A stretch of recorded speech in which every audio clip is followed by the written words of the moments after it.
ગુજરાતમાં એક સાથે 3 સિસ્ટમ સક્રિય. ડુંગરા ડૂબે તેવો ભયાનક વરસાદ પડશે. ગુજરાતમાં ફરીથી ચોમાસું ધીમે ધીમે જામી રહ્યું છે.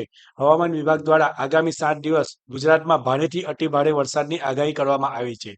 આ ઉપરાંત ગુજરાતમાં વરસાદ લાવે તેવી 3 સક્રિય સિસ્ટમ હોવાનું જણાવ્યું છે. રાજ્યમાં અત્યાર સુધીમાં 39% વરસાદ થયો છે. આ આગાહી અનુસાર આગામી દિવસોમાં એટલે કે જુલાઈ મહિનાના અંતે ગુજરાતમાં વરસાદ ફરી એકવાર તોફાની બેટિંગ કરે તેવી શક્યતા છે.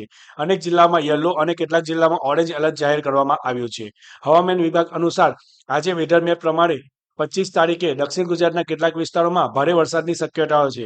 શુક્રવારે નર્મદા, તાપી, ડાંગ, નવસારી, વલસાડમાં ભારે વરસાદની સાથે યલો એલર્ટ આપવામાં આવ્યું છે. 27મી તારીખે અને રવિવારથી ગુજરાતના મોટાભાગના વિસ્તારમાં ભારે વરસાદની આગાહી છે. રવિવારે 3 જિલ્લામાં અતિભારે વરસાદની આગાહી વ્યક્ત કરાઈ છે. 27મી તારીખે અરવલ્લી, દાહોદ, છોટાઉદેપુર અતિભારે વરસાદની આગાહી સાથે ઓરેન્જ એલર્ટ અપાયું છે.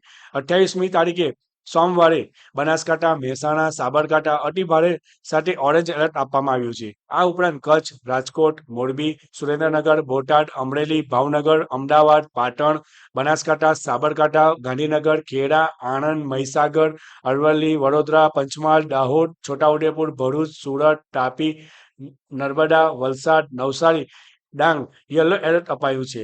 આ જિલ્લામાં ભારે વરસાદની આગાહી વ્યક્ત કરવામાં આવી છે. 29મી તારીખે કચ્છ, બનાસકાંઠા, પાટણ, મહેસાણા, સાબરકાંઠા, નવસારી, વલસાડમાં ભારે વરસાદની આગાહી છે. બાકીના જિલ્લાઓમાં છૂટોછવાયો વરસાદ પડી શકે છે.